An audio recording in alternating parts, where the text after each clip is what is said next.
Hi everybody, I'm really delighted today to welcome Dan Eddy, Director of Customer Services and Customer Experience Professional, long-time Customer Experience Professional. And Dan has come to talk to us about using AI and generative AI to scale a business and improve customer experience. So over to you, Dan, to make an introduction, if you don't mind. Not at all, Hannah. Thank you very much indeed. Thank you for the intro and thank you for the opportunity to have a chat with you about our use of AI. So yeah, I'm Dan Eddy, Customer Services Director at Simplyhealth, which includes our Denplan brand as well. And I think it's fair to say that the last 12 to 18 months have been very, very transformational. I joined Simplyhealth 2 and a bit years ago to help their analog to digital transformation, and as part of that we've been looking at different kinds of AI, both generative and conversational, to alongside automation, of course, to transform our landscape, and we're having some really great impacts and results, and of course good customer outcomes as a result of doing that. So yeah, it'd be great to chat through some of those examples today. Thank you. Well, welcome once again. And I just really wanted to add to that, really, to the credibility of your background, significance of your backgrounds, really, Dan. So you've obviously worked at First Direct, and took Vanarama through a real success at the Customer Experience Awards, UK Customer Experience Awards, a couple of years running as well. So it really is a pleasure to have you here with us today. So yeah, we've got a handful of questions ready for our audience. So yeah, we'll crack straight on. So it would be great if you wouldn't mind explaining how you've utilised generative AI within your operation, so that we can set the tone really for the rest of the conversation. Yeah, sure. So generative AI, right? So I think the first place to always start with any kind of AI implementation is kind of what is the problem you're trying to solve, right? And perhaps there is a little bit of, I don't know, reticence, naivety, whatever you want to call it, Hannah, in the markets out there, when it comes to the use of AI. It's kind of a rush to use it, but then not knowing where to use it or how to get started. And I think that you have to step back and ask yourself the question: why would you want to use it, and where would you want to use it? And those are the questions we've asked ourselves at Simplyhealth. So, our purpose as an organisation is to give access to healthcare to everyone in the UK, right? To as many people as we can in the UK. So we serve 2.4 million customers today. We want to serve millions more over the coming years. So we need to be able to grow at scale. And today we're doing well, but to do that better, we need to be more efficient. We need our humans doing expert, really value-add activity and not some of the easier stuff. And that's where we see AI being able to play a part. So when we look at our operational landscape, then our use of Salesforce as our chosen omnichannel and CRM partner provides us with some fantastic opportunity to leverage generative AI. And the first place that we've done that has been using Einstein GPT within the email area of omnichannel. So let me explain how that works. So Einstein GPT is Chat GPT in disguise, but within a trusted boundary framework that is Salesforce. Trusted layers are really important within Salesforce. Millions of users, of course, around the world. So if you're going to back a horse over the coming years that's going to drive AI and enable AI and automation and all those other things that are going to allow you to achieve your vision and your purpose, etc., then Microsoft, Meta, Amazon, Salesforce, to name but 4 or 5 that'll be at the front of that queue. We've backed a horse that we are really comfortable and excited about within Salesforce. So when we look at the construct, as it were, within Salesforce and the opportunity to use generative AI, the first place is all about knowledge grounding. Okay, so what are you giving access to Einstein GPT in this case? What are you giving access to?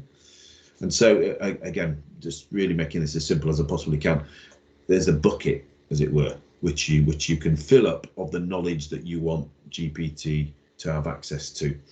And first of all, you need to make sure that bucket is completely empty, right? So it hasn't got any erroneous information in there that therefore mean that, you could get some hallucinations or whatever else from an AI perspective, i.e. information that might look right, but it really isn't, okay? Or indeed, looks wrong in the first place. So make sure that bucket is empty and clean, and then fill it full of information that is pertinent to what your objective is. So for us, it was about, we got 3 frequently asked questions from our dental patients, and one of those was the chosen or the first email that we sent was, how do I change dentist?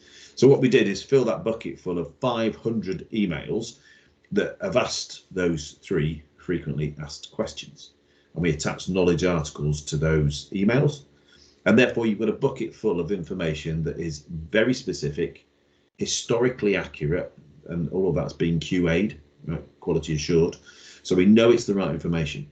So when a customer has come along and said, and this was the exact nature of the customer's first generative email within those frequently asked questions was, I'm trying to change dentist. I'm finding it a little bit frustrating at the moment. How do I do this?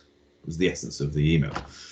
And we asked, and you always do, right? You ask GPT to answer that question, so you can sort of tick a box. And then within 3 seconds, bang, up comes this beautifully formatted email saying, Dear Julia, thank you for your email, and apologies that you've had some frustration to date.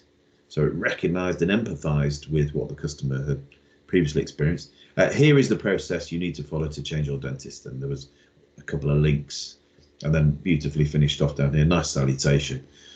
And the agent's able to fill in their name. So within 3 seconds, that email's come up. Now, the important thing here, Hannah, is that the agent is responsible for the sending of that email. That email doesn't go anywhere. So is this what we term human in the loop? Okay, so you've got the agent sat there reading that email. It's popped up, 3 seconds, bang, reading. Yes, right, good empathy, right, great, love that. Detail is right, it's correct, excellent, that's the process. Put my name at the bottom. I'm happy, I'm accountable, press send. Now, when you aggregate 1 into 10, into 20, into 30, into hundreds, into thousands of emails, the time from 10 to 12 minutes of having to manually generate and pull information together to 1 minute, 1.5 minutes, you can see the level of efficiency that generates with what is a really easy to answer question, right? And in fact, the patient could go on the website, could get that information, but they've come through the email channel. So this again is, what's the purpose of us using AI? It's to quickly answer and gain efficiency from that experience. Now, it might be in the future that we automate all of that, and the only place that the patient could go actually would be online, right, or onto their portals or apps and do it all there. But today we still get those types of questions. They utilise our experts, our team members, and actually our team members need to be, as I said earlier, need to be dealing with the more value-adding, complex questions, right? That make the experience even richer for the customer. So that's why we've used AI. That's where we've used AI, generative AI, and that's the efficiency it brings. So we're doing that, into the kind of hundreds of emails at the moment. Our plan is to do that a little bit further than the one area we've got at the moment, and that will continue through March, and we'll aggregate that up. But really carefully and sensitively. We won't be going faster. We won't be running before we can walk in this space. Important to say at this point, and I'm probably going to answer one of your other questions as I say this, is that we have an AI forum within our business. I chair that forum.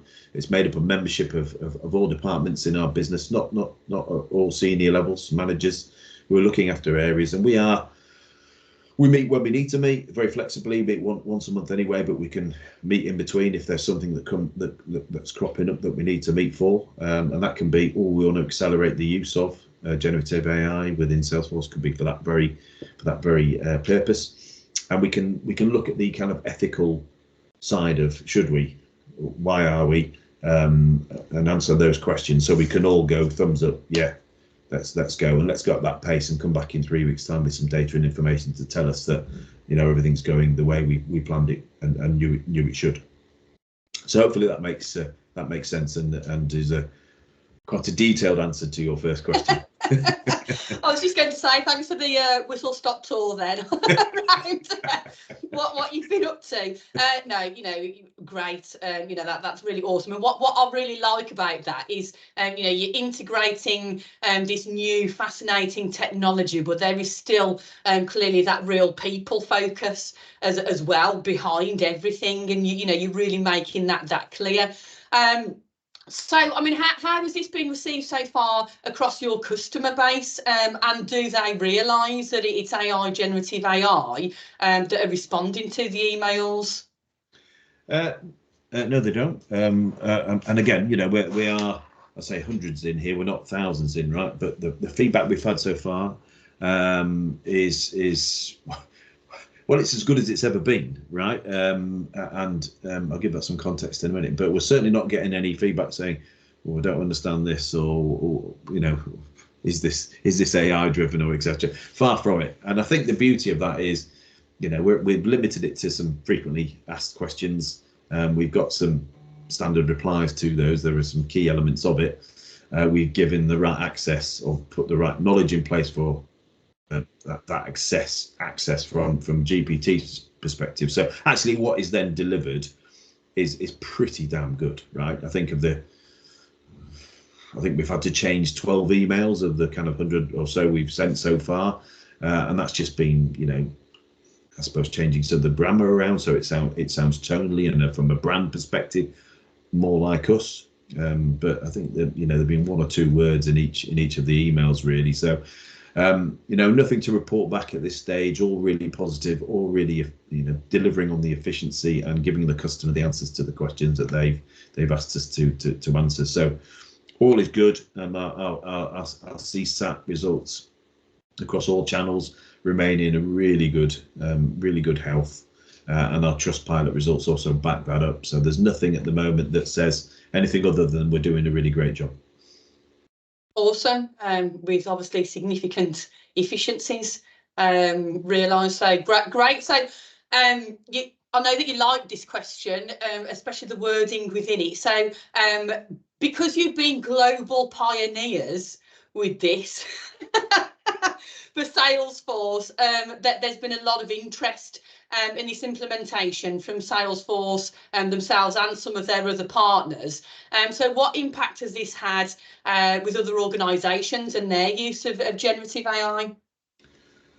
So listen, thank you for bringing that up, because I clearly didn't mention it in my first piece of dialogue. Look, we were the first in the world to use generative AI in Salesforce through the email channel anyway. You know, that was, you know, we're not a huge organisation, so we're quite small in the macro picture, right? So for some, you know, for a company like ours, Simplyhealth, to be the first in the world to do something like that is pretty fantastic.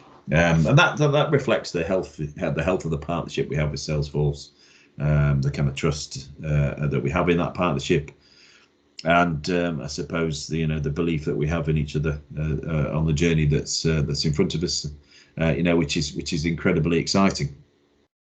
So yeah, quite a lot of media attention, particularly from the Salesforce perspective, in that regard. And it's been great to be involved in that. You know, we are true trailblazers in to use their language, and we want that to continue, right? We're on a journey at the moment, and you know, such an easy word to use and probably an overused one, but this is a true AI journey, for all the right reasons, and Salesforce you know has the vehicle to enable us to make choices about where we think the right use of AI is to be used. So you know, look, this is very much a kind of operational arena as such, but we have Service Cloud, Sales Cloud, and Marketing Cloud. So there are some usage or potential usage of AI within our service cloud, as I've described, within the email channels, and that could very much, we could choose to use AI generatively in a live chat as well, or indeed in WhatsApp as a digital channel that will be within our estate probably within the next 6 to 12 months, because the knowledge that you ground in Salesforce is channel agnostic. So those frequently asked questions, of course, are come through all those channels, or will come through all of those channels, and therefore your grounding of the knowledge can be used through email, through live chat, or through something like WhatsApp, right? And hopefully over time you'll also see that come through voice as well, potentially, right? We'll see about that. But then as you look into those other clouds, Sales Cloud, there's some automation opportunities there to help the pulling together of meeting notes and the speed through funnels and processes there. In Marketing Cloud, the opportunity, of course, as we've seen in that kind of email domain, is to, well, how can I write some comms based on the information that you give me access to, right? If you wanted to create a comms about an onboarding journey and you give it access to see what that onboarding journey is, the information, right, it creates an article. And off we go down a channel of automation and efficiency there. So there are huge opportunities. Now, we're not doing those things today in the Sales and Marketing Cloud, but we'll explore those as we move through this year and into next year. And that's all, of course, within the Salesforce house. Now, that's really important because, again, that trust layer that I talked about earlier exists across all of those clouds, and therefore the aggregation of some of that AI across those three, never mind the vertical opportunities that you have in each of those, is really exciting. Okay, but outside of Salesforce, you're seeing lots of other examples. I think you've got Shopify as an example, who assist customers making product selections. Their AI is helping that, and I think there's a number of other organizations who are using a form of AI to help customers make decisions, whether that's a decision tree, or it's actually asking for preferences and asking questions and getting insight and then promoting products to customers. Shopify doing that particularly well, and the kind of funneling of getting the customer to the right product outcome. You've got Stripe using kind of applying machine learning through their products and workflows. I think they've got 15 promising sort of initiatives, prospects for investigation and integration over the next 6 to 12 months. You've got Adobe, Microsoft, of course, in the kind of designer, using Gen AI tools for editing images and creating graphics and videos.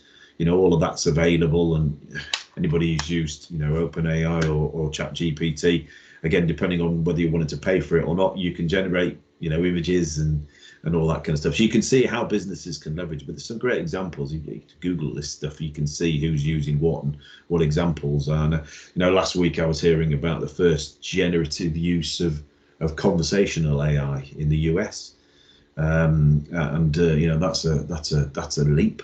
That's a huge leap. But as I sit here today, generative AI within an email, is a real step, and as you suggested, first in the world, brilliant, fantastic. But to take that into voice as well, that's a real step forward in the use of it. It'd be great to see the results of that as that comes to be. So yeah, lots of great examples of how generative AI is being used across different industries and different organizations. That being said, Anna, you've also seen some examples, one in particular where it's gone really wrong, right? I don't mean to out DPD here at this point, because I've got some good friends who work there, their live chat scenario was pretty much a scenario that I think it's out there. Everybody can see how that's gone wrong. We don't need to sort of dig into the details there, but if you don't cross the T's, dot the I's, do that diligence, test and test again, then those are the consequences that can happen, right? So you've got to be really careful about this stuff, and that's why some organizations are not willing to take that first step until they've sort of done that due diligence, really comprehensively governed how they're going to use it, why they're going to use it, and maybe all the hierarchy and bureaucracy that exists within some organisations will mean that they don't move the dial this year. But there are some reasons why. I mean, it's a pretty bold move, isn't it, ultimately? And, really forward thinking. And it is innovative, especially from the perspective of how you've embedded it to really, to really make it work for you as an organisation. And just, I mean, you've already answered this this question kind of in, that really detailed answer from the first question that I posed to you. But just to dig a little bit deeper, really, I mean, what was it that originally instigated the need for you to use generative AI specifically in the way that you've done? Yeah, it comes back to, again, why would we use it? And it comes back to our purpose, affordable access to healthcare for as many people as we can in the UK, right? The NHS is crumbling, right? Was 7 3/4 people in an NHS waiting for an NHS appointment. Was it 2.5 million school days lost last year because children can't get a dentist appointment? The stats are never ending in this, and they're getting worse, right? So, how does organisations like ours play a part in providing access to healthcare? Well, whether that's physio, dental, optical, GP 24/7, right? We're not the only ones who are doing some of these things, but we want to be that health plan provider of choice and sit alongside and behind the NHS as long as it continues to exist. And who knows what the future is going to be for the NHS, and who knows from a government perspective what that's going to look like as well, right? So when you kind of think about that and you think about your purpose, and you want to deliver that, and that's why people join Simplyhealth. That's why I joined, because I really love the purpose-led organisation.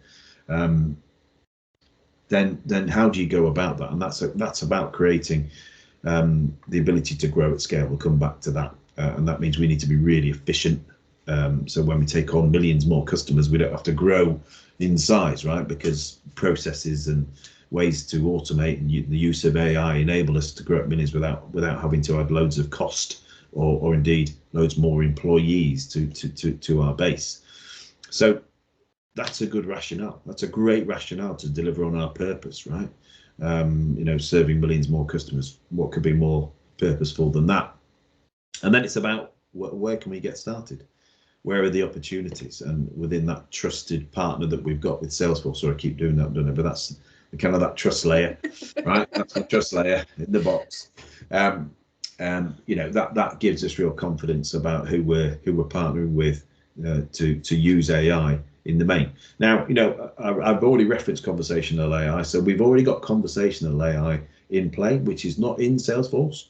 So we use Poly AI, and that's handling all of our health plan calls and all of our den plan calls today, and resolving circa 25 to 30% of, again, those frequently asked questions that customer has. So it's doing some heavy lifting for us, and leaving our teams to handle the more complex calls and the more complex queries that customers and patients have for us. So again, we're making life easier for our more value adding for our team members, and the patients are getting quicker answers to the questions, because Polly answers the call immediately. They're not waiting 10 minutes, 20 minutes, and in some other industries, hours to get an answer. They can talk to Polly, have a real conversation with Polly, and get answers to their questions, right? And if Polly hasn't got the answer, then they can speak to a human within minutes, right? Not within hours.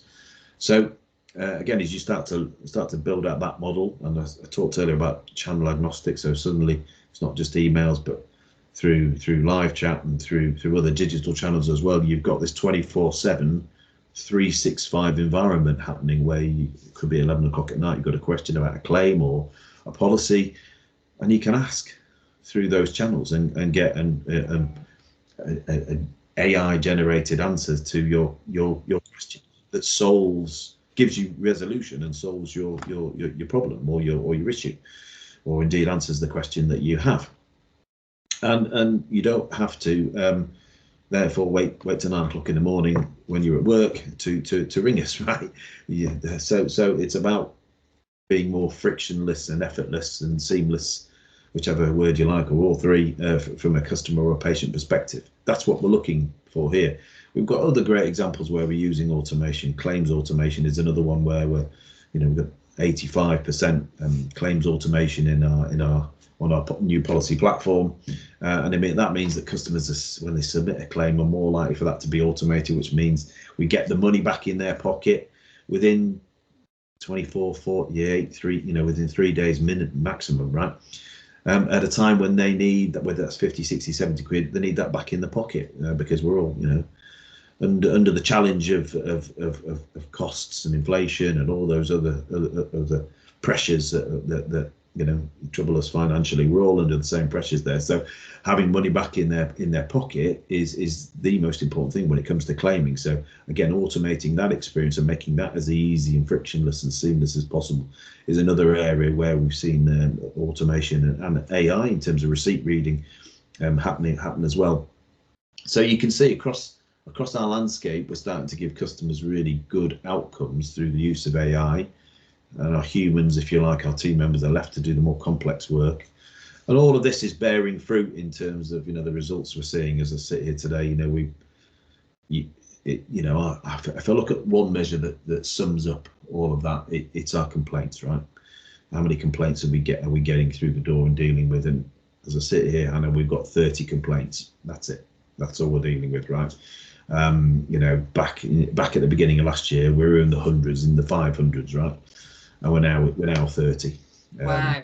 Because we've resolved root cause problems, made it easier for customers, particularly at the moment of truth, which is claiming, and then they can access other channels, and we'll either get a human with an expert answer or AI with an easy to answer question as the cohort to get in the answer that they need or the help that they require.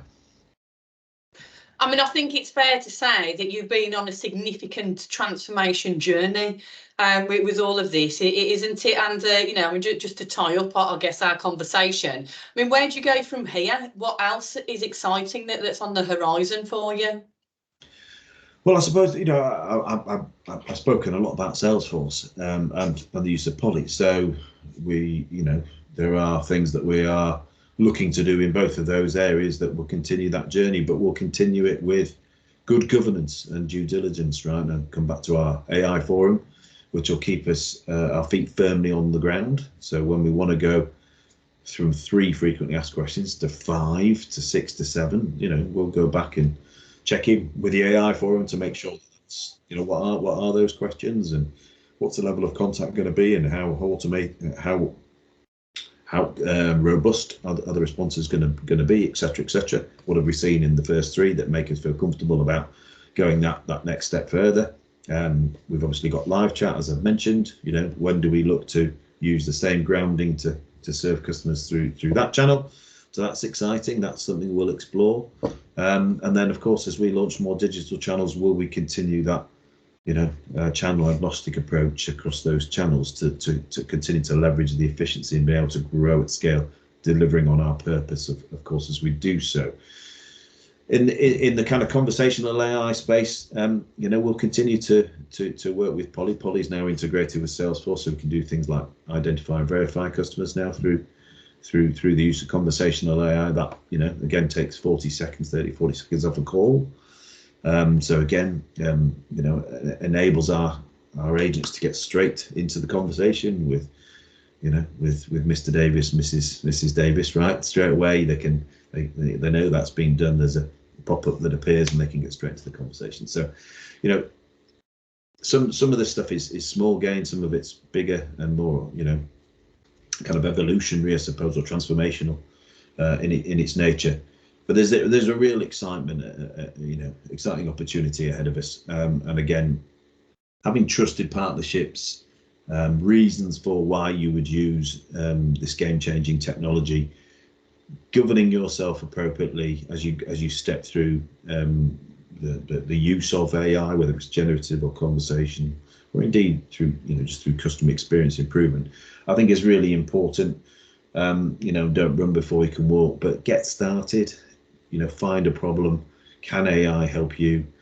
For us, it's about being able to grow at scale and deliver on our purpose. And as I said, if we're able to help the landscape that Britain currently has in terms of healthcare provision, in terms of days off sick and people not being able to get appointments, then I can't think of a more worthy cause than that. You must be able to read my mind, which is quite a scary prospect, really, if I'm completely honest with you. Yeah, I was going to say, and thank you for that. I was going to say, to tie up the conversation, is there any advice that you give to our audience? But you've just given some great ideas there and advice. But is there anything else that you'd like really to add to the conversation before we tie up? So look, again, what is the problem? Come back to that. But then, if there is a problem, think about how or who you're going to be getting to partner with to help you solve that problem that you have, right? So, think about the choices that are in front of you, whether that's an existing provider or supplier that you're already working with, or a new one. Do the due diligence, do the procurement exercises that allow you to really find the right provider, the provider who's going to not just do one thing but do many things potentially, depending on what it is that you're trying to do, and where you can leverage benefit from it. So, get started, find that problem. Can AI help? And then if you have something that you're able to get started with, like a Salesforce, right, then get started in an area that you feel you can. Govern yourself well. If you haven't got anything in your landscape today, make sure you take time to find the right provider, and don't make the wrong choice. And what I mean by that is you make a short-term choice. Now, for us in the omni-channel world, it would have been easy to think, well, I'll go with a known omni-channel telephony, and I'm going to throw some words out. We're just coming off a VI, but a VI would be that, right? You're nice, other more familiar contact center, CCaaS providers in that omnichannel space.